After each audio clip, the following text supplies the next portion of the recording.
एक छोटे से प्रस्तावना के साथ आज हम इस चैप्टर 14 को शुरू करेंगे, जिसका नाम है गुणत्रय विभाग योग। क्या आपने कभी सोचा है कि जिसे हम अपना जीवन कहते हैं उसका अधिकांश वास्तव में हमारा नहीं है। मानो कोई अदृश्य धारा हमें बहा ले जाती हो, जो हमारे मनोभाव तय करती है, हमारे इच्छाएं बोती है, हमारे स्वप्न बुनाती है और हमारे थकान को बांध देती है। ये धाराएं तीन तरंगों में बहती है। एक स्वर्णिम तरंग, यानी कि जो हमें एक तरीके से ऊंचे दिशाओं में उठाती है, स्पष्टता और प्रकाश की ओर। एक रक्तिम तरंग, यानी कि जो भीतर जलती है, कामना में, आकांक्षा और अशांति के रूप में। एक अंधकारमय तरंग जो रात्रि के भांति भरी है, हमें जड़ता और विस्मृति में खींच लेती है। हम जन्म जन्मांतर तक इन अदृश्य नदियों में उछलते रहते हैं और सोचते रहते हैं कि यही मैं हूँ। पर गहन सत्य ये है, हम नदी नहीं हैं, हम तो उसकी धारा के साक्षी हैं। यह अध्याय ना युद्ध की कथा कहता है, ना इतिहास की स्मृति। ये तो उन गुप्त नियम को प्रकट करता है जो हर विचार, हर भावना, हर भाग्य के पीछे छिपा हुआ है। ये हमसे पूछता है, क्या तुम केवल मिट्टी हो जिसे ये शक्तियां घुमा रही हैं, या तुम वो मौन आकाश हो जिसमें ये सब आकार गुजरते रहते हैं। बहुत ही अच्छा अध्याय है ये। ये भी कुछ पार्ट वाइज डिवाइड है। एक एक करके हम इसको समझते जाएंगे पार्ट 8 तक। तो चलिए शुरुआत करते हैं पार्ट 1 से।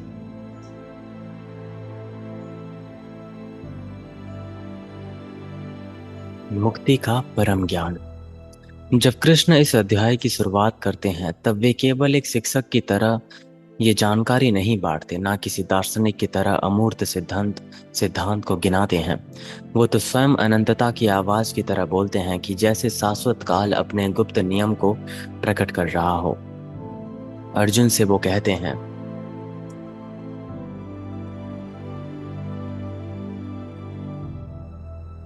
हे पार्थ, मैं तुम्हें फिर से ये परम ज्ञान बताऊंगा जिसे जानकर ऋषियों ने मृत्यु के पार यात्रा की है। ये परमात्मा यानी कि उत्तम ज्ञान वैसा ज्ञान नहीं जैसे हम समझते हैं।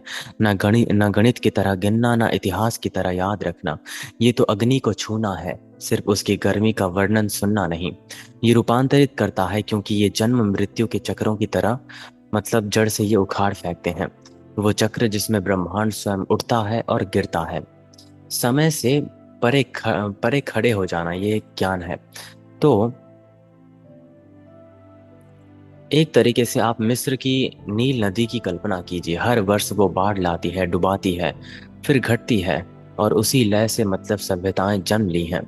जीवन उस लय पर टिका था। पर कल्पना कीजिए, यदि कोई उस स्थान पर खड़ा हो सके जहां बाढ़ और सूखे का भय नहीं रहे, जहां विनाश और सृजन की लय केवल देखी जा सके, भीगी ना जाए। यही है कृष्ण का वो परम ज्ञान। वेद कहते हैं, विद्या वो है जो अविद्या को काटती है। वो ऐसा प्रकाश है जिसे प्रकृति का खेल केवल देखा जाता है, उसमें फंसा नहीं जाता। इसे जानकर आत्मा हर नए सृष्टि प्रभात के साथ असहाय होकर लौटती नहीं। सृष्टि का गर्भ और बीज। फिर कृष्ण एक गुप्त दृष्टि प्रकट करते हैं। प्रकृति गर्भ है और स्वयं बीज दाता पिता है। यानी कि इसे मतलब एक तरीके से समझते हैं, बगीचे को, मतलब इस उसकी कल्पना कीजिए। मिट्टी विशाल और ग्रहणशील है, पर जब बीज के बिना कुछ भी नहीं उगता। उसके बाद माँ के गर्भ को सोचिए, वो आकार देने का स्थान है, पर जीवन की चिंगारी के बिना वो स्थिर नहीं रहता। मिट्टी और जो है उसमें अनगिनत रूप छिपे हैं, पर कुम्हार के स्पर्श से वो आकार लेती है। प्रकृति भी कहीं ना कहीं वैसी ही है, असीम, अनंत और प्रतीक्षारित। और चेतना का बीज है, जो मतलब जो जागता है, आंदोलित करता है और जीवन को जन्म देता है। एक तरीके से एक ऐसा शरीर जहां आत्मा नहीं है, उस शरीर का कोई मूल्य नहीं, लेकिन जहां पर आत्मा है वो जीवन से भरा है। ये दृष्टि केवल भारत तक सीमित नहीं रही। अगर आप देखो तो यूनान में पाइथागोरस ने एक तरीके से कॉस्मिक मदर को मतलब मैटर कहते थे, और फादर ऑफ, एक था उनका एक कॉन्सेप्ट, मैंने वेस्टर्न फिलॉसफी में पढ़ा था कि एक सिद्धांत जहाँ पे मिस्र की रहस्यमय परंपराओं में आ, आइसिस गर्भ थी, एक नाम है उसका। छोड़िए वो जो भी हो, क्योंकि हम अभी इंडियन फिलॉसफी में नजर डाल रहे हैं। तो एक और है मानव के अहंकार का भजन। कृष्ण ये क्यों मतलब बताते हैं, ताकि मनुष्य का अहंकार टूट सके। हम मानते हैं कि मैंने स्वयं को बनाया, मैं ही अपनी नियति को तय करता हूं, पर गहराई से देखिए, क्या आपने अपना शरीर बनाया, या फिर क्या आपने अपनी चेतना जगाई? बिल्कुल नहीं, ये प्रकृति का ही उपहार है और आत्मा का ही बीज है। आप ना तो मिट्टी हो ना बीज, आप तो उनके आलिंगन से जन्मा हुआ बालक हो, जो समाज की दी हुई विचारों के साथ अपना जीवन व्यतीत कर रहा है। विचार जो हमने दूसरों से लिए, उसके बाद जो भी हम सीख रहे हैं दूसरों से ही बचपन से सीख रहे हैं, लेकिन हमारा अपना क्या है? ये बोध विनम्र भी करता है और मुक्त भी करता है। क्योंकि यदि आप अनंत के पुत्र हो, मतलब अनंत का मतलब परमात्मा, तो मृत्यु केवल एक मार्ग है, अंत नहीं। आप तारों से भी प्राचीन सत्य से संबंधित हो। हर मनुष्य अपने भीतर दो अनंतताओं को लिए चलता है। प्रकृति से आपको मिला शरीर, और पुरुष यानी कि कॉन्शियसनेस से मिला आपका अवेयरनेस। प्रकृति से मिला ये शरीर पर्वतों की हड्डियां, नदियों का जल और सूर्य की अग्नि है। पुरुष से मिला ये जागरूकता वो साक्षी है जो देखता है, स्मरण करता है और प्रश्न करता है। इसीलिए हर मनुष्य एक चलता फिरता विरोधाभास है। सीमित देह में अनंत आत्मा। उपनिषद भी कहते हैं, शरीर रथ है, आत्मा स्वामी है, बुद्धि सारथी है और इंद्रियां हैं घोड़े। कलिंग युद्ध के बाद सम्राट अशोक लाशों के ढेर पर खड़े होकर बोले कि मैंने क्या किया। अब तक वे स्वयं को साम्राज्यों का निर्माता मानते थे, पर उस क्षण उन्होंने जाना कि वे जीवन के स्रोत नहीं, सिर्फ प्रकृति के खेल के एक संचालक हैं। यही जागरण उन्हें विजेता से धर्म सेवक में बदल देता है। यही है वो शक्ति जिसका कृष्ण वर्णन करते हैं। ये स्वामित्व के भ्रम को भंग कर देती है और मनुष्य को इस ब्रह्मांडीय नाटक का सहभागी बना देती है। गुण यानी कि सत, रज, तम, इसका वर्णन करने से पहले कृष्ण हमें ऊपर उठाते हैं। गुणों के रणक्षेत्र से भी परे सृष्टि का मूल सत्य पदार्थ गर्भ है, दिव्य बीज है। आत्मा शाश्वत यात्री है, बंधन में है पर मुक्त होने में सक्षम भी है। इसे जान लेना ही आधी मुक्ति है, जान लेना। अभी हम बात कर रहे हैं स्पिरिचुअलिटी के ऊपर, बहुत सी चीज़ों के ऊपर। तो कहीं ना कहीं हम अवेयर हैं इन चीज़ों के ऊपर कि हाँ, स्पिरिचुअलिटी नाम की भी कोई चीज़ है। तो उसके बाद अवेयरनेस होती है, कॉन्शियसनेस है। सब कुछ टेम्पररी है, पल पल मरता है, जन्म लेता है। ये थोड़ा सा ज्ञान ही आधी मुक्ति कहलाती है। कहीं ना कहीं अपने सराउंडिंग्स, एनवायरनमेंट के प्रति अवेयर हो जाना, लोगों के सोच के प्रति अवेयर हो जाना, ये भी आधी मुक्ति है। जीवन एक भव्य रंगमंच की तरह है। यह मंच प्रकृति तैयार है, अभिनेता है आत्मा। वो प्रवेश करती है, पर वो प्रकाश जिससे नाटक देखा जाता है वो छिपा हुआ दीपक चेतना का है, जो अनंत पिता का उपहार है, परमात्मा का। उसके बिना ये रंगमंच केवल एक मंच है, अंधकार से भरा। अगर प्रकृति और पुरुष इस मंच में ना हो तो नाटक कहाँ का। और कहीं ना कहीं अनंत काल में एक दिन ऐसा भी आता है जब ये नाटक हमेशा के लिए समाप्त हो जाता है। डेथ आपके नजरिए में क्या हो सकता है? शरीर का मर जाना, मन का खामोश हो जाना हमेशा के लिए। शायद ऐसा भी हो सकता है कि हमारा जो कॉन्शियसनेस है, चेतना जो है, वो एक हायर लेवल या फिर लोअर लेवल में चला जाए, जिसको आमतौर पर हम उच्च योनि और छोटी योनि बोलते हैं। वैसे भी चेतना के अलग अलग स्तर हैं ना, जागृत, स्वप्न, सुषुप्ति, मृत चेतना, जागृत चेतना, सोई हुई चेतना, सपनों में जो हम देखते हैं, या फिर ये कह लीजिए कि जब हम अनकॉन्शियस हो जाते हैं। बात करने लायक बहुत कुछ है, लेकिन अगर हम इस पे बस चर्चा करते रहेंगे तो एक्सपीरियंस कब करेंगे? क्योंकि जीवन बहुत छोटी है, बहुत छोटा है ये जीवन। अगर आप एक एक चीज को समझते चले जाओगे तो शायद सदियां बीत जाएंगी, लेकिन एक पर्टिकुलर आंसर हमको कभी नहीं मिलेगा। खैर वो जो भी हो, आगे बढ़ते हैं पार्ट 2 की ओर।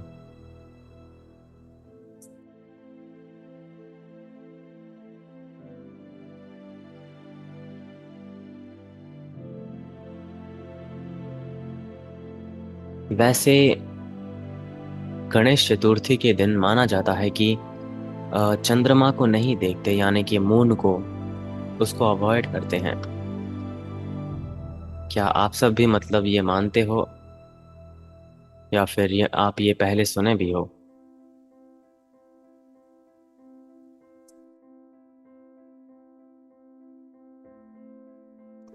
एंड में भी गणेश चतुर्थी के दिन सभी लोग मतलब उत्सव में बिजी होंगे, इसीलिए बहुत लोग आज नहीं आए।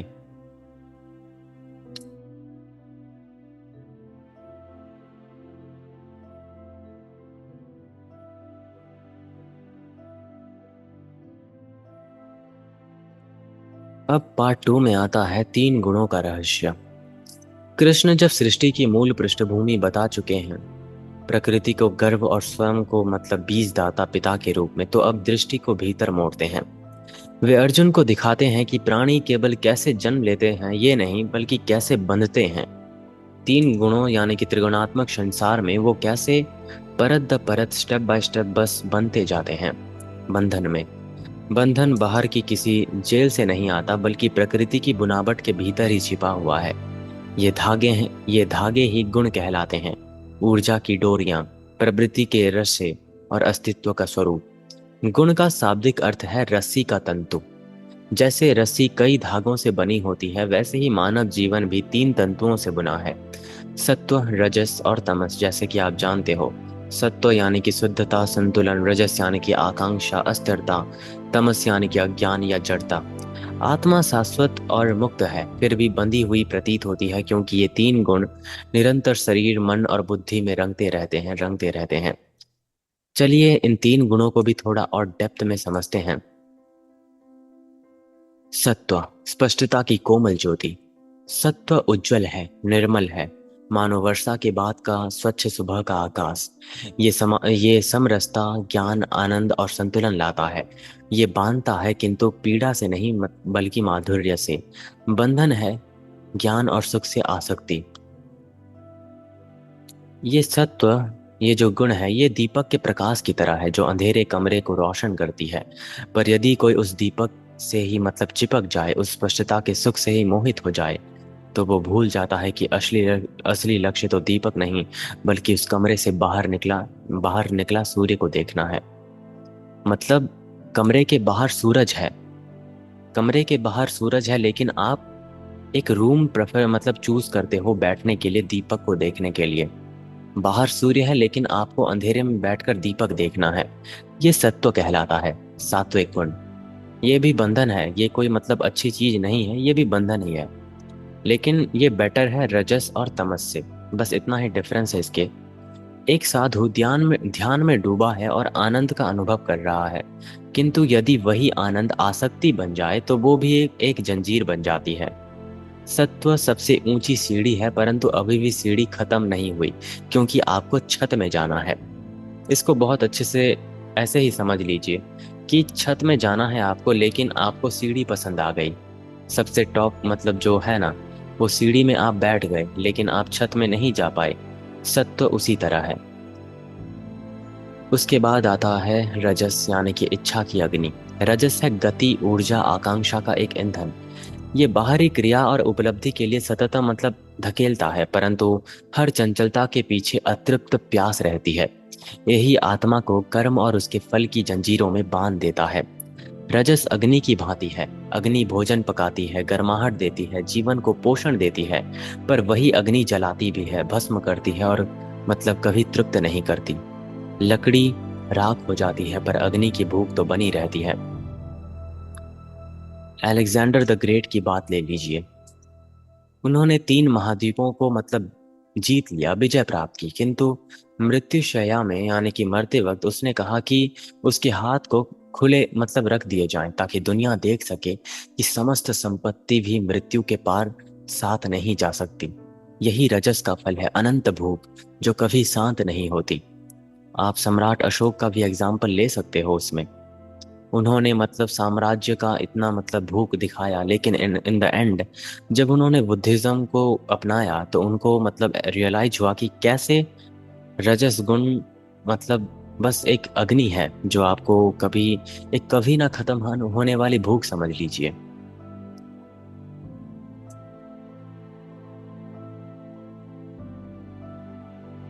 एक मनुष्य धन कमाता है सुख के लिए, जैसे ही प्राप्त होता है और अधिक इच्छा जन्म लेती है। इच्छा कर्म को जन्म देती है और कर्म नई इच्छा को। चक्र निरंतर घूमता रहता है। रजस आत्मा को निरंतर दौड़ाता है, सदा पहुंचाने की कोशिश पर कभी विश्राम नहीं। अब हम समझते हैं तमस यानी कि अंधकार का बोझ। तमस है जड़ता, अज्ञान और बेहोशी की चादर। ये निर्णय को ढक देता है, आलस्य, नशा, प्रमाद और मोह को जन्म देता है। जहाँ सत्व मतलब उठता है और रजस मतलब थोड़ा बैलेंस लाता है, वहीं तमस नीचे खींचता है। तमस एक ठहरे हुए तालाब की तरह है, ना गति, ना स्पष्टता, ना ताजगी। अधिक समय तक अगर वो पड़ा रहे तो स्वयं विष बन जाता है। बहुत गंदा हो जाता है वो तालाब। धूप से बस वंचित पौधे मतलब पीले पड़कर मुरझा जाते हैं। ये तमस का सजीव रूप है। सभ्यताएं जो आराम और भोग में डूबकर सुप्त हो गई, आलस्य और मतलब उमाद से सड़ गई, वे तमस से ही गिरी हैं। रोम साम्राज्य का पतन भी मतलब इसका एक उदाहरण बन सकता है। जैसी बाहरी शत्रु जिसे मतलब बाहरी शत्रु ना गिरा सके, उसका मतलब भीतर शत्रु उसको गिरा देता है। ऐसा मत समझना कि आपका कोई शत्रु नहीं है बाहर। भले ही बाहर किसी के शत्रु ना हो, लेकिन अंदर भी एक शत्रु हमेशा मौजूद होता है, आपको नीचे खींचने के लिए, आपको दबाने के लिए और आपको सड़ाने के लिए। बस क्योंकि अगर मैं कहूँ तो कहीं ना कहीं एक तरीके से अगर आप अपने दुनिया में मतलब सोसाइटी में अगर आप एक एनिमी रखते हो, शत्रु रखते हो, तो वो कहीं ना कहीं अलग सी बात है, उसका इतना मतलब प्रभाव नहीं पड़ेगा। लेकिन एक इंसान के अंदर एक शत्रु मौजूद है तो वो उसका एक बहुत ही गहरा अंधकार में पतन हो सकता है। तमस आत्मा को धीरे धीरे घोंटता है, अग्नि से नहीं, अंधकार से। ये तीन गुण कभी भी स्थिर नहीं रहते, ये निरंतर संघर्ष करते हैं, एक दूसरे को दबाते रहते हैं, हावी होते हैं, अदलते बदलते रहते हैं। सत्व बांधता है सुख और ज्ञान से, रजस बांधता है कर्म और इच्छा से, तमस बांधता है अज्ञान और मोह से। जब सूर्य चमकता है, प्रकाश हावी होता है, वो है सत्व। जब बादल और आंधी उठती है, गति हावी होती है, वो है रजस। और जब रात्रि आती है, अंधकार हावी होती है, वो है तमस। पर इनमें से कोई भी स्थायी नहीं है। ये एक तरीके से ये मानव जीवन के अंदर चलने वाले सीजन्स हैं, ऋतु हैं, जो बदलते रहते हैं। सिचुएशन के ऊपर डिपेंड करता है ये।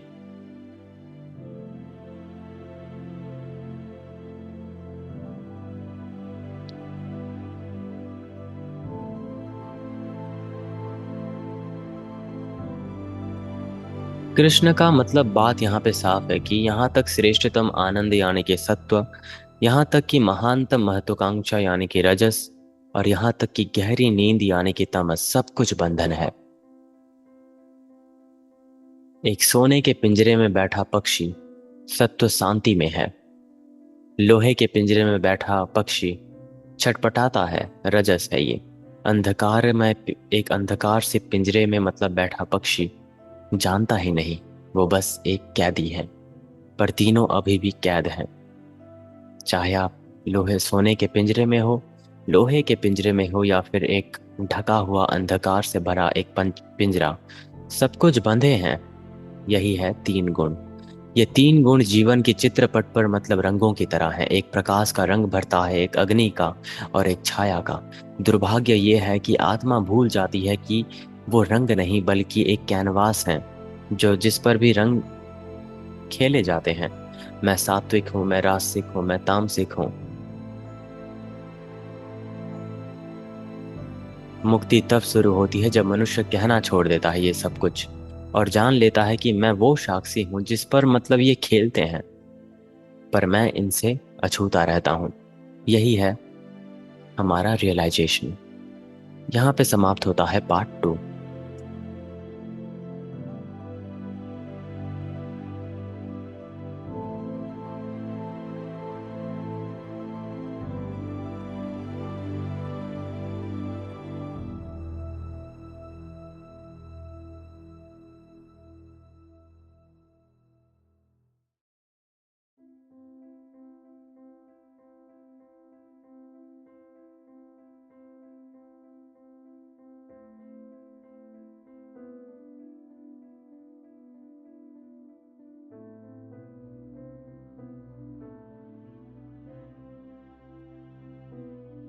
अगर आप देखो तो ये 3 का नंबर भी मतलब थोड़ा विचित्र है।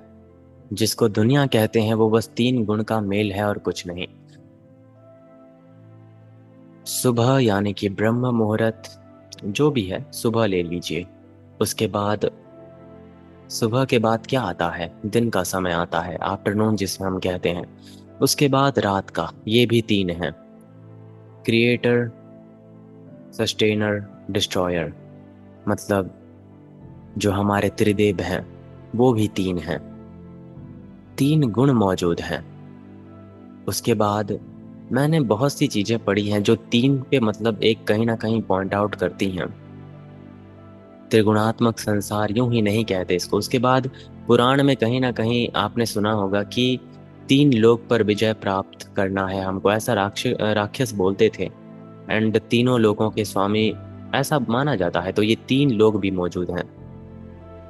त्रिशूल, हाँ, ये एक अच्छा एग्जाम्पल है, त्रिशूल भी है।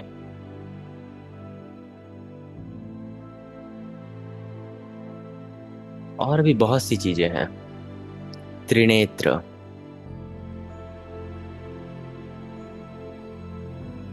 जो हम वेद पढ़ते हैं, पुराण पढ़ते हैं, उपनिषद पढ़ते हैं, जो भी पढ़ते हैं, वो एक रियलाइजेशन है, एक पर्सपेक्टिव है, एक तरीके से थॉट्स हैं किसी और के।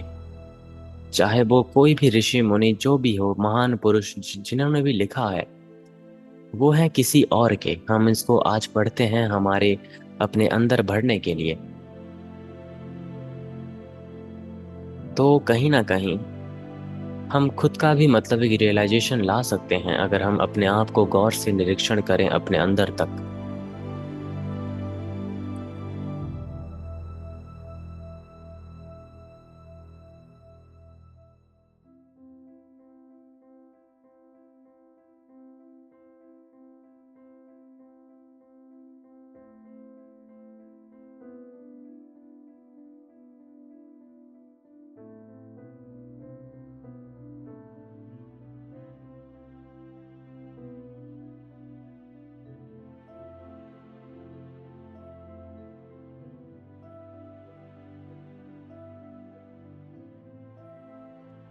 चलिए शुरुआत करते हैं पार्ट 3 से, गुण के लक्षण।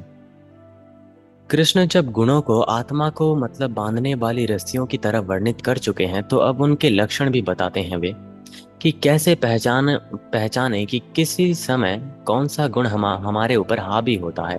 किसी भी एक पर्टिकुलर टाइम पे, दिन में, रात में, कोई भी समय, कैसे एक गुण हमारे ऊपर हावी होता है। तो ये एक प्रैक्टिकल चीज है, चलिए इसको समझते हैं।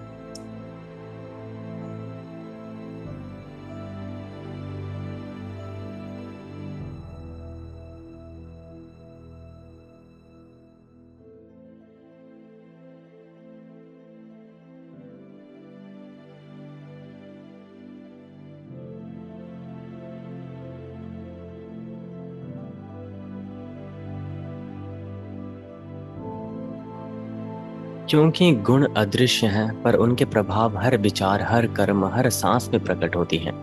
जैसे वैद्य, यानी कि जो पुराने काल के हमारे डॉक्टर्स वो वगैरह होते थे, उनको वैद्य कहते थे। जैसे वैद्य बाहरी लक्षण देखकर भीतर की बीमारी पहचान लेता है, वैसे ही साधक सीख सकता है कि उसके भीतर कौन सा गुण नाचता रहता है। उसके बाद कृष्ण यहाँ पे अर्जुन को कहते हैं कि कभी सत्व, रजस और तमस पर हावी होती है। उसके बाद कभी रजस सत्व और तमस को दबा देती है, और कभी तमस सत्व और रजस दोनों को ढांक देती है। मतलब ये एक लड़ाई है। अगर आप इसको इसको गौर से देखो तो ये एक गुण बाकी 2 गुणों से लड़ते रहते हैं। कोई जीतता है, दोनों हार जाते हैं। तीनों की लड़ाई है ये। और जो जीतता है वो वैसा स्वभाव हमारे पर्सनालिटी के ऊपर शो होता है कि हम किस प्रकार अपने आप को बनाते हैं उस सिचुएशन के हिसाब से। जीवन स्थिर नहीं है, ये एक रणभूमि है। यहाँ ये 3 शक्तियां ज्वार भाटे की तरह उठते गिरते रहते हैं। जैसे ऋतुओं को ले लीजिए, जैसे समर सीजन कह लीजिए, रेनी या फिर विंटर, अपने आप बदलते रहते हैं बिना हमसे पूछे। वैसे ही भीतर का मौसम बदलता है, कभी सत्व का उजाला, कभी रजस की आंधी, कभी तमस की रात। हम सोचते हैं कि हम स्वतंत्र हैं, पर अक्षर गुणों का मौसम हमसे बोलता है। जब शरीर के सब द्वार ज्ञान से प्रकाशित हो जाते हैं, तब तब जानो कि सत्व का प्रभुत्व है। जब शरीर के सब द्वार ज्ञान से प्रकाशित हों, शरीर के द्वार यानी इंद्रियां, सत्व की इंद्रियां मतलब धोखा नहीं देती, वे स्पष्ट सेवा करती हैं। नेत्र सत्य को देखते हैं, कान गहराई से सुनते हैं, वाणी मधुरता से बोली जाती है। ज्ञान स्वतः प्रवाहित होता है, जैसे खुले द्वारों से सूर्य की किरणें भीतर भर जाती हों।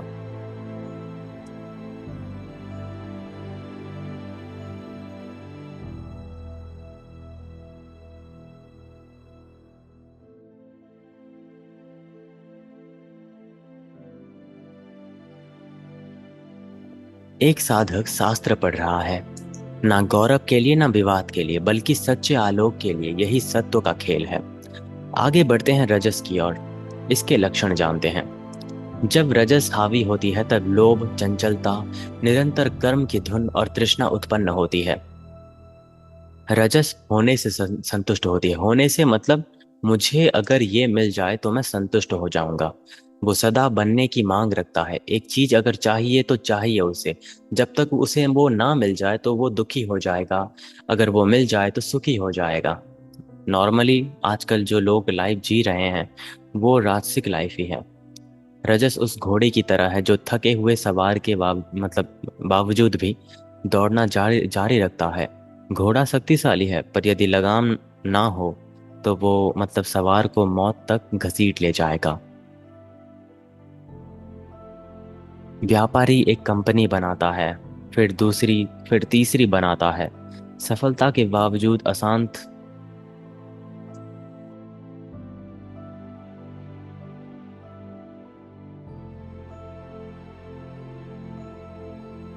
सफलता के बावजूद अशांत, रुकने में असमर्थ, यही है रजस का जन्म।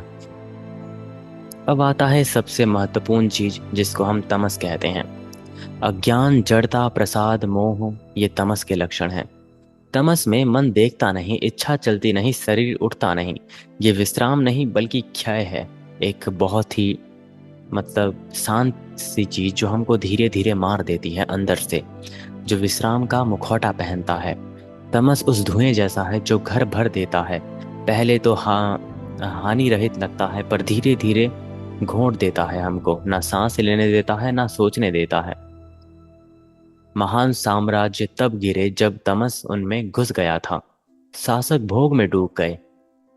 उसके बाद जनता उदासीन हो गई, कर्तव्य उपेक्षता में हो गई।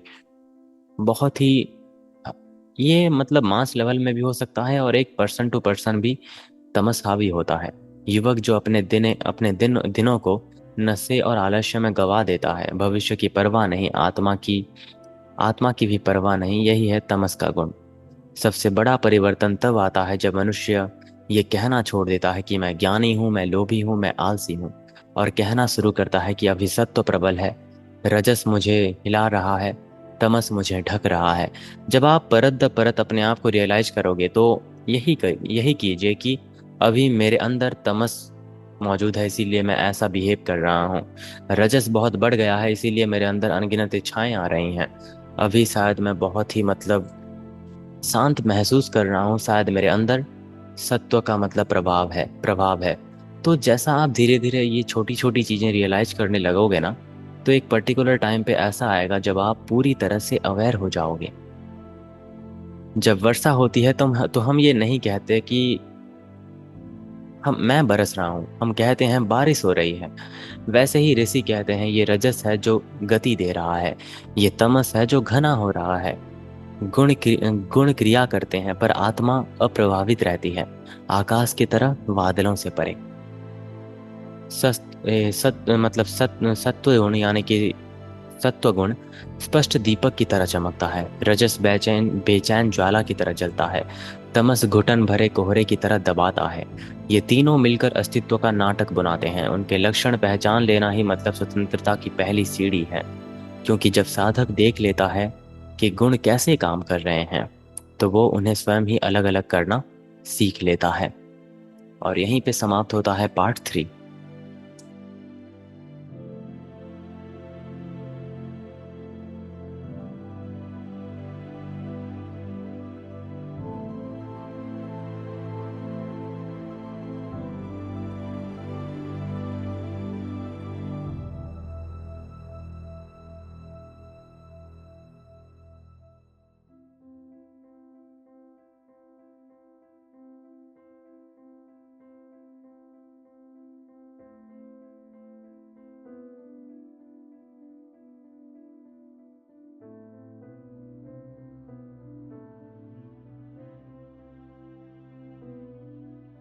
अब हम आगे बढ़ते हैं पार्ट 4 की ओर। मृत्यु के बाद की यात्रा।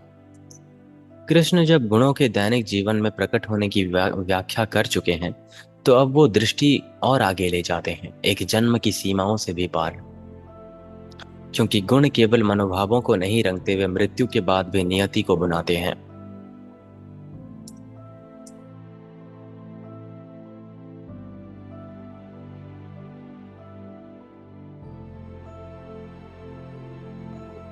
जीवन में हम जो अवस्था गढ़ते हैं, वही मृत्यु के समय बीज बनकर अगले पथ की ओर ले जाती है। जो सत्व की प्रबलता में मरते हैं, वे ज्ञानियों के शुद्ध लोकों को प्राप्त होते हैं।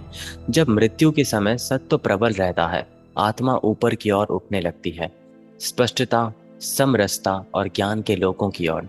ऐसे प्राणी ऋषियों के बीच पहुंचते हैं, जहां एक तरीके से आत्मोन्नति का स्वभाव रहता है। जैसे अग्नि की लौ ऊपर उठती है, उसका उसका स्वभाव ही प्रकाश, इसीलिए वो स्वाभाविक रूप से उभर जाती है। वैसे ही सत्व आत्मा को उच्च लोकों की ओर खींच लेती है। रजस में मृत्यु। जब कोई रजस गुण के प्रभाव में मरता है, जो रजस में मरते हैं, वे कर्म के प्रति आसक्त लोगों के बीच जन्म लेते हैं। रासिक मृत्यु अशांत और महत्वाकांक्षी समाज में पुनर्जन्म दिलाती है। जीवन की प्यास बची रहती बही बही रहती है, केवल नए रूप और नए अवसर पा जाती है। तेजी से घूमता हुआ चक्र सोचो, सोचिए, रजस वैसा ही है। मृत्यु भी उसके एक चक्र की तरह, जन्म मृत्यु में फंस जाते हैं हम। रजस गुण व्यापारी जो अंतिम क्षण तक अपने लाभ गिन रहा है, हानि गिन रहा है, वो फिर उन लोकों में जन्म लेता है जहां कर्म उसमें लिप्त हुआ था। तमस में मृत्यु। जो अज्ञान की अवस्था में मरते हैं, वे पशु योनि में जन्म लेते हैं। तमस आत्मा को नीचे की ओर खींच लेता है। भ्रम, नशा, उपेक्षा, क्रूरता से भरा जीवन निचले रूपों में पुनर्जन्म का कारण बनता है, जहां चेतना आवरण में ढंक जाती है। पानी में डूबता हुआ पत्थर सोचिए, तमस का भार आत्मा को भी वैसे ही नीचे खींच लेता है। अनेक तनाशाह जो शक्ति और भोग के नशे में अंधे हो गए थे, सत्य से वंचित रह गए और अंधकार की विरासत छोड़ गए। शास्त्र कहते हैं, ऐसी आत्माएं तामसिक योनि में गिर जाती हैं। सत्व में किए कर्म उसके फल शुद्ध हैं, रजस में किए गए कर्म दुख हैं, और तमस में किए गए कर्म फल अज्ञान है। सत्व है शुद्धि, जैसे निर्मल जल, उसको पान करना पोषण करता है, स्पष्ट करता है। रजस है दुख, जैसे खारा जल पीना, प्यास बुझती प्रतीत होती है पर और प्यास बढ़ जाती है। तमस यानी कि अज्ञान, जैसे विषैला जल पी लेना, भ्रमित करता है, सुस्त बनाता है, नष्ट करता है। हर कर्म में उसके फल का बीज छिपा है, आत्मा को ऊपर, बीच या नीचे में ले जाने के लिए। सत्व से ज्ञान उत्पन्न होता है, रजस से लोभ और तमस से प्रमाद और मोह। सत्व में स्थित लोग ऊपर उठते हैं, रजस में स्थित लोग बीच में रह जाते हैं, और तमस में स्थित लोग नीचे गिरते हैं। जीवन 3 पायदान में चढ़ने वाली सीढ़ी की तरह है। ऊपरी पायदान पर सत्व है, जहां पर प्रकाश झलकता है। बीच में पायदान पर है रजस, जो चढ़ना, संघर्ष करना पर स्थिर नहीं रहता। सबसे नीचे पायदान पर है तमस, यानी कि भारी चढ़ान नहीं चाहता, बल्कि वो वहां पे ठहराव हो जाता है। कृष्ण ये स्पष्ट करते हैं कि कोई दंड व्यवस्था नहीं, बल्कि एक तरीके से अनुरण नियम है। एक एक तरीके से ये नियम ही है, ये लॉ, नेचर का एक लॉ कह लीजिए ये। मृत्यु पर आत्मा उसी लोक की ओर खींचती चली जाती है, जो उसकी आंतरिक लय में मेल खाता है। मृत्यु हमें नहीं बदलती, वो हमें प्रकट करती है। जिस गुण का प्रभाव अंतिम क्षण में प्रबल होता है ना, वही आत्मा को अपनी दिशा में खींच लेता है। इसीलिए प्रत्येक विचार, प्रत्येक कर्म, प्रत्येक आदत छोटी नहीं है, वे सब हमारी नियति के निर्माता हैं। ज्ञानी इसीलिए सावधानी से जीते हैं, क्योंकि हर क्षण कल का बीज है और अगले जन्म का भी बीज है। यहीं पे समाप्त होता है पार्ट 4।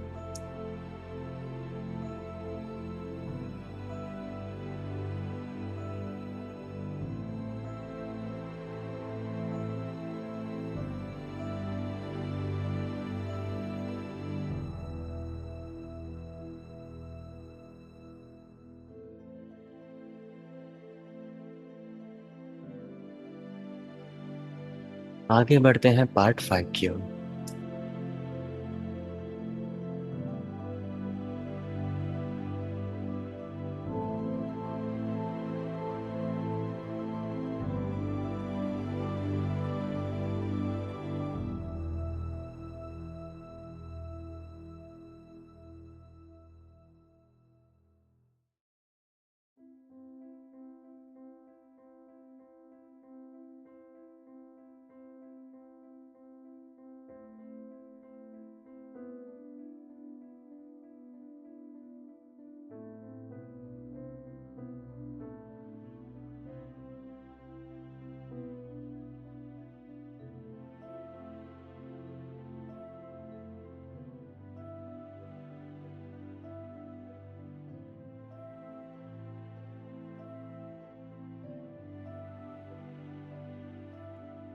गुणों से परे की दृष्टि।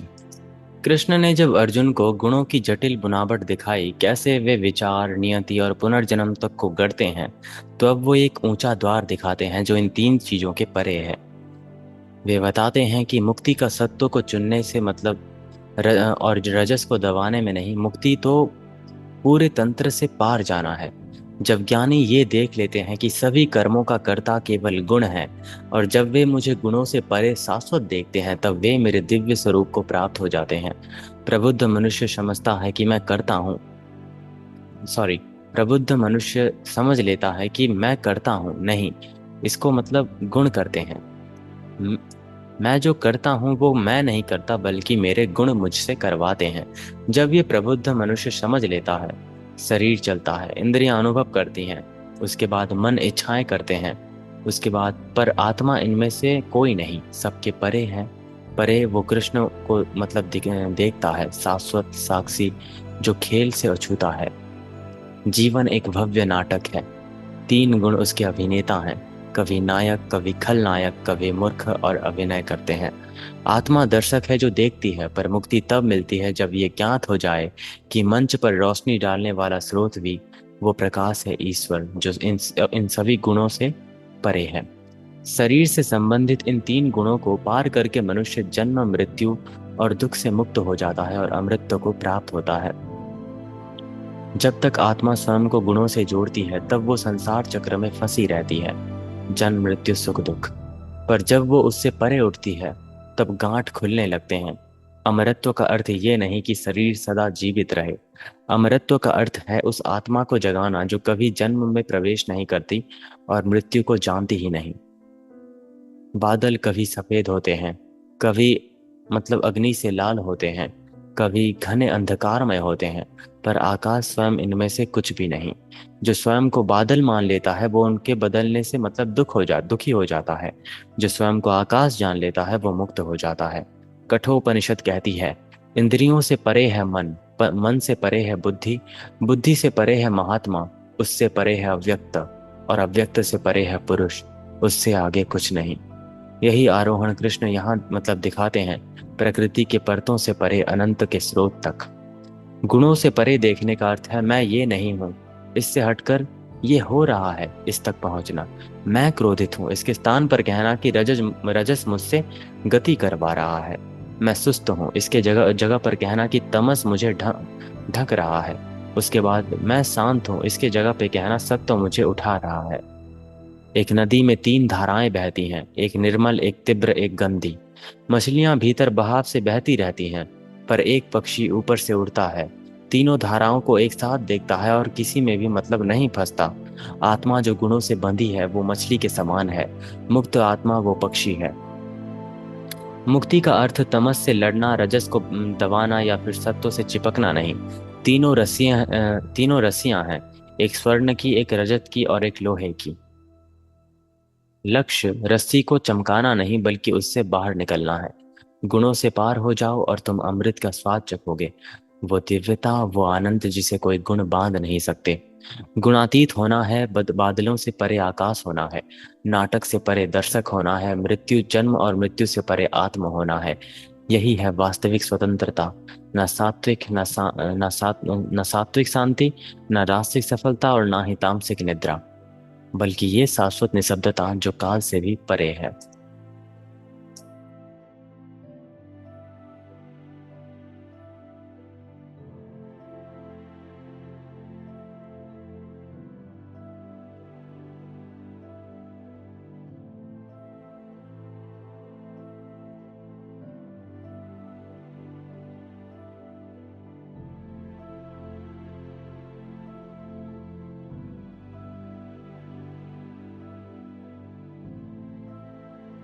बहुत ही अच्छा पार्ट था ये, पार्ट 5। आगे बढ़ते हैं पार्ट 6 की ओर। अर्जुन का एक छोटा सा प्रश्न कृष्ण को पूछा जाता है यहाँ पे। कृष्ण ने जब गुणों का रहस्य खोला, उनका उत्थान, उनका पतन, उनका बंधनकारी बल और उनसे पार जाने की संभावना तो अर्जुन को दे दी। लेकिन एक प्रश्न आता है अर्जुन का, हे प्रभु, गुणों से परे हुए पुरुष के आखिर क्या लक्षण है? वे कैसे आचरण करते हैं और वे गुणों के बंधन को कैसे पार करते हैं? यहाँ पे एक जिज्ञासा उठती है कि वो व्यक्ति कैसे होंगे जो इन 3 गुणों से परे होंगे। वे कैसे बिहेव करते होंगे, वो कैसे मतलब इन गुणों से बंधे नहीं होंगे। ये एक छोटा सा मतलब प्रश्न इस अध्याय को मोड़ देता है। अब तक कृष्ण ब्रह्मांड वैज्ञानिक के भांति बोलते रहे, प्रकृति के सूक्ष्म नियमों को मानचित्र मतलब बनाते हुए। पर अर्जुन का प्रश्न शिक्षा को फिर मानव हृदय में उतार लेता है। ये जीवन में कैसा दिखता है, इसका अर्थ मेरे लिए क्या है? अर्जुन का प्रश्न एक छोटा सा जिज्ञासा नहीं, ये हर उस आत्मा की पुकार है जिसने स्वतंत्रता को झलक देखी है, पर अभी भी बंधनों का भार महसूस करता है। कल्पना कीजिए एक कैदी का, जो अचानक देखता है कि जेल का द्वार खुल गया है और सूर्य का प्रकाश भीतर आ रहा है। उसका पहला प्रश्न ये नहीं होगा कि दीवारों की बनावट कैसी है, बल्कि ये होगा कि जो बाहर निकल गए हैं वे कैसे दिखते होंगे, कैसे चलते होंगे और कैसे मुक्त हुए। अर्जुन यहाँ संपूर्ण मानवता की आवाज बनकर खड़ा रहकर मतलब प्रश्न पूछ रहे हैं कि मुक्त आत्मा को कैसे पहचाना जाए, उनके जीवन से क्या मतलब सीखा जाए, और सबसे बढ़कर उनके मार्ग पर मैं आखिर कैसे चलूं। 3 प्रश्न एक हैं। अर्जुन की जिज्ञासा सूक्ष्म है, वो वस्तुतः 3 प्रश्न पूछता है।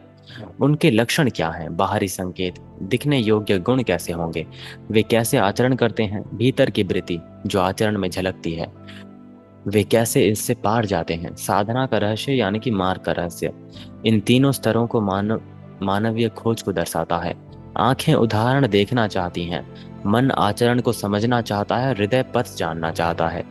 जब नचिकेता, मतलब आप अगर सुने होंगे ये स्टोरी, जब नचिकेता यमराज के समक्ष खड़ा होते हैं, कठोपनिषद की कहानी है ये, तो वो नचिकेता हमारे यमराज जी को पूछते हैं, मृत्यु के पार आत्मा का क्या होता है?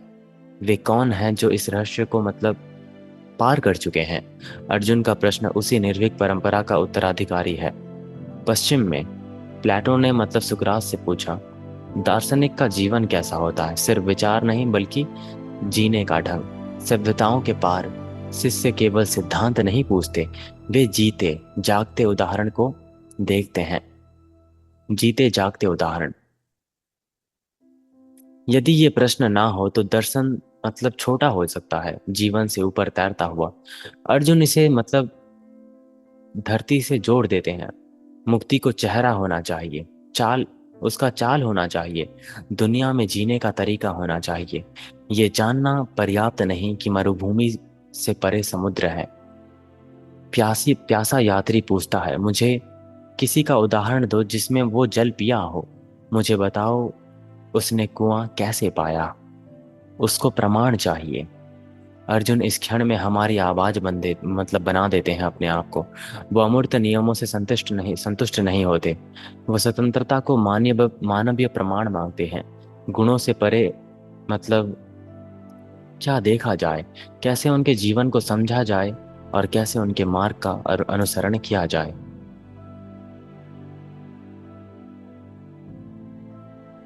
आगे बढ़ते हैं पार्ट 7 की ओर।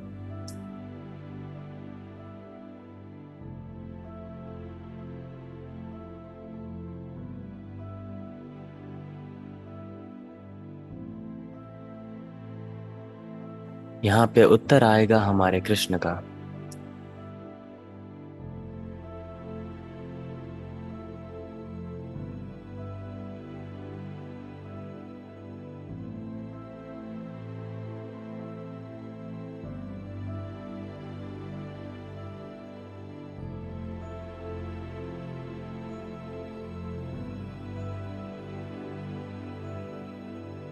गुणातीत आत्मा के लक्षण।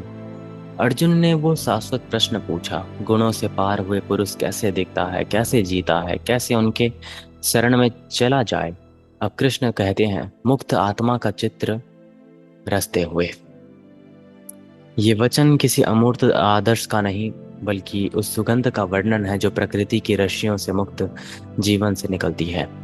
हे अर्जुन, जो गुणों से परे है, वे ना तो प्रकाश, ना तो गति, ना ही मोह को उनके आने पर घृणा करते हैं, और ना ही उनके पार उन्हें पाने की लालसा करते हैं। वे जानते हैं केवल गुण ही कार्य करते हैं।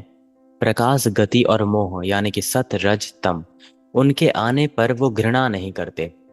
अगर नॉर्मली अगर मेरे अंदर तमस आ जाए तो मैं अपने आप से, अपने आत्मा की ओर, मतलब बुराई से या फिर घृणा से देखूंगा कि ये तो बहुत बुरी चीज आ रही है मेरे अंदर। लेकिन जो व्यक्ति रियलिटी में अवेयर है, या फिर ये कह लीजिए आत्मज्ञानी है, तो वो इन सभी चीजों से घृणा नहीं करेगा, क्योंकि ये प्राकृतिक है। मुक्त आत्मा ना गुणों से लड़ती है, ना उससे चिपकती है। सत्व की स्पष्टता, रजस की ऊर्जा, तमस की जड़ता सबको गुजरते बादलों की तरह देखती है। ऋषि जानते हैं कि यह मैं नहीं हूं।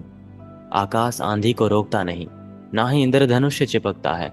वो दोनों को गुजरते, मतलब गुजरने देता है, स्वयं अछूता रहता है। गुणातीत आत्मा भी वैसा ही है। आप खुद इमेजिन कीजिए, अगर आंधी आती है तो आकाश वैसा का वैसा रहता है। इंद्रधनुष भी क्यों ना आ जाए, बहुत सुंदर सी चीज, फिर भी वो अछूता रहता है। भगवत पुराण में जनक को विदेह कहा गया, शरीर रहते हुए भी देह से परे। क्यों? क्योंकि वे गुणों को नाटक की तरह देखते थे और स्वयं को उन रस्सियों से अलग साक्षी के रूप में देखते थे, जो सुख दुख में समान रहते हैं, आत्मा में स्थित रहते हैं, जो मिट्टी, पत्थर, सोने को एक समान देखते हैं, जो प्रिय और अप्रिय घटनाओं में संतुलित रहते हैं, जो बुद्धिमान और बहुत स्थिर हैं। ऋषि परिस्थितियों से ऊपर रहते हैं। लाभ या हानि, अपमान या सम्मान, सुख या पीड़ा, सबको समभाव से स्वीकार करते हैं। ये शीतलता ठंडापन नहीं, बल्कि महासागर की गहराई जैसी है। लहरें उठती और गिरती हैं, पर गहराई अपरिवर्तित रहती है। वायु से लहर उठती हैं, टूटती हैं, उसके बाद पर समुद्र की गहराई अचल रहती है।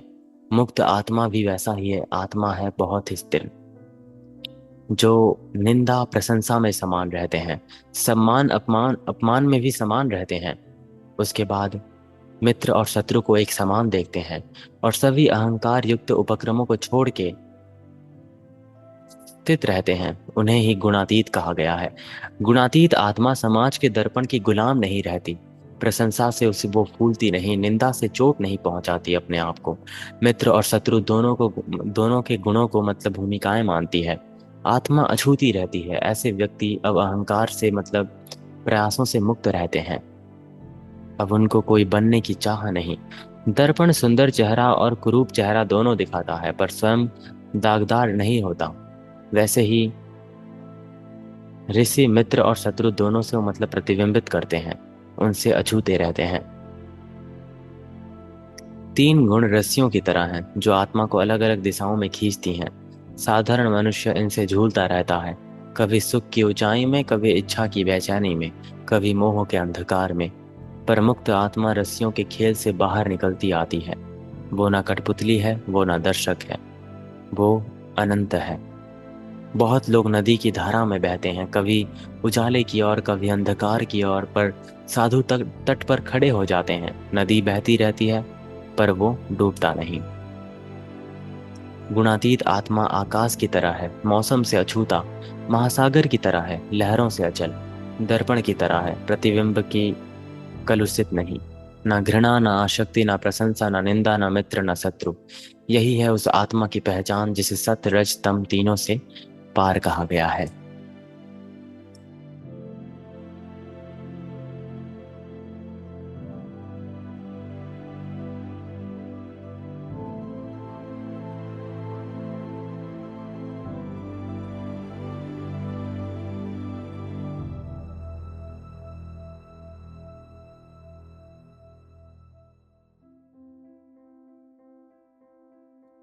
आगे बढ़ते हैं आखिरी पार्ट की ओर। पार्ट 8, गुणातीत का रहस्य। गुणातीतता। गुणातीत आत्मा का चित्र खींचने के बाद अब कृष्ण अंतिम द्वार को खोलते हैं। ये बताते हैं कि ऐसी अवस्था प्राप्त कैसे होती है, और उत्तर उतना ही मतलब सरल है जितना गहन अनन्य भक्ति। जो अनन्य भक्ति से मेरा सेवा करता है, वे 3 गुणों से ऊपर उठकर ब्रह्म के स्तर पर पहुंच जाता है। ज्ञान, तप, ध्यान, ये सब सत्व का मतलब परिष्कृत करने हो सकते हैं, लेकिन रजस को दुर्बल कर सकते हैं, तमस को क्षीण कर सकते हैं। परंतु भक्ति की रस्सी पूरी तरह से मतलब काट देती है इन चीजों को। आखिर क्यों? क्योंकि भक्ति केंद्र को मैं और तुम से बदल देती है। अहंकार बंधन बंधन की जड़ प्रेम को पिघला देती है। नदी चाहे सत्व की निर्मलता से बहे, रजस की उफान से बहे, या फिर तमस की जड़ता से ठहर जाए, पर जब वो सागर में समर्पित हो जाती है तो सभी भेद मिट जाते हैं। भक्ति वही समर्पण है जहाँ आत्मा की नदी दिव्य सागर में उतर जाती है। मीराबाई, जो कृष्ण प्रेम में महाबाली होकर गाती और नाचती थी, दुनिया के ताने मजाक की परवाह किए बिना उन्होंने गुणों से लड़ाई नहीं की। उन्होंने प्रेम की मदिरा का घोल लिया।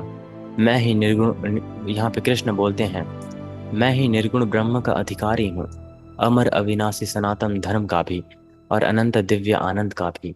मुक्त आत्मा केवल शून्यता में विलीन नहीं होती। कृष्ण कहते हैं कि मैं स्वयं ब्रह्म का भी आधार हूँ।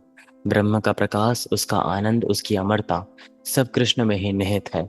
कृष्ण से एकाकार होना अमृत के हृदय को छू लेना है। लोग सूर्य के प्रकाश को देखते हैं और उसे तेज कहते हैं, पर सूर्य स्वयं उस प्रकाश से परे है। इसी प्रकार निर्गुण ब्रह्म केवल आभा है, कृष्ण उस आभा के स्रोत हैं। भक्ति, उसकी सेवा करना, केवल प्रकाश नहीं बल्कि स्रोत तक पहुंचाना है।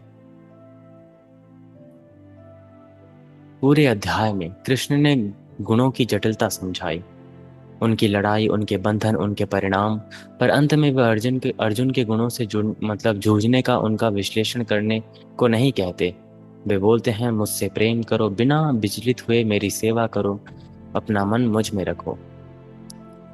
जब भक्ति परिपक्व होती है तो साधक अब ये प्रश्न नहीं करता कि क्या मैं सात्विक हूँ, क्या मैं राजसिक हूँ, क्या मैं तामसिक हूँ, क्योंकि गुण तो अब भी प्रकृति के हैं, पर भक्त अब कृष्ण के हैं।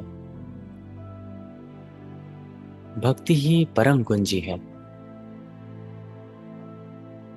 वो क्या वो करती है जो विश्लेषण, संघर्ष, त्याग, कठिनाई भी नहीं कर पाती। प्रेम में अहंकार पिघल जाता है और उनके साथ गुणों की पकड़ भी टूट जाती है। आत्मा कृष्ण में प्रवेश करती है, ब्रह्म का आधार, धर्म का मूल, आनंद का स्रोत। और यहीं पे समाप्त होता है हमारा अध्याय 14।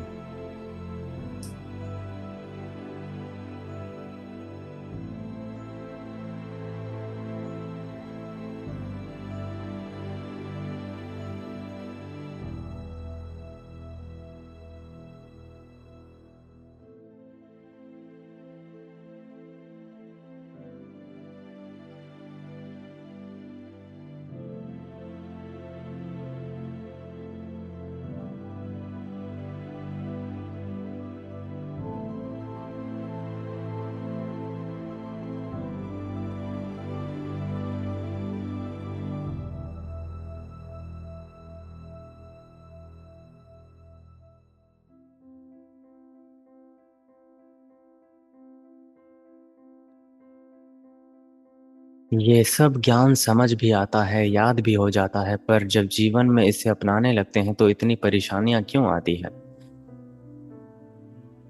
ज्ञान सुनते हैं तो सब स्पष्ट लगता है, स्मृति में भी मतलब ठहर जाता है, पर जब उसी ज्ञान को जीवन में उतारने की बारी आती है तो संघर्ष, पीड़ा और कठिनाई सामने क्यों आ जाती हैं?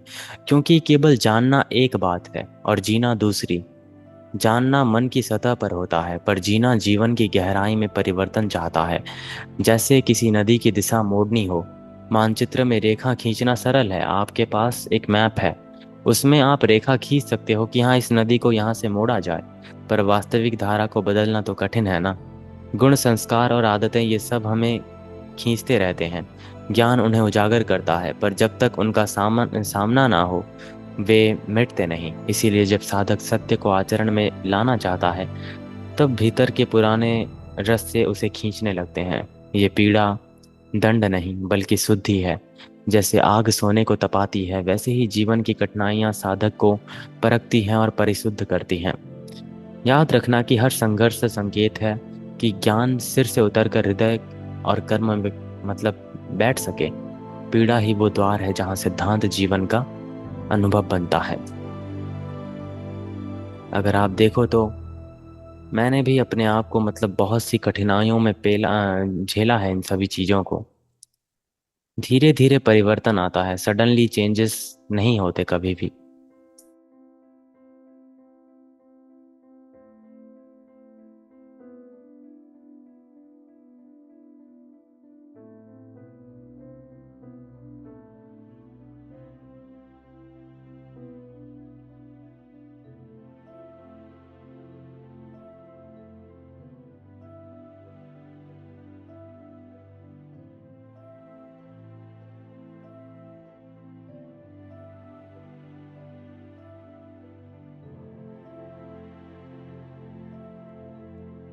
तो आई होप आज का ये सेशन आप सभी को पसंद आया हो। मिलते हैं कल एक नए सेशन में हमारे चैप्टर 15 के साथ। आप सभी का मूल्यवान समय देने के लिए बहुत बहुत धन्यवाद। सभी को शुभ रात्रि। हर हर महादेव, हरे कृष्णा। मैं यहीं पे एंड करता हूँ।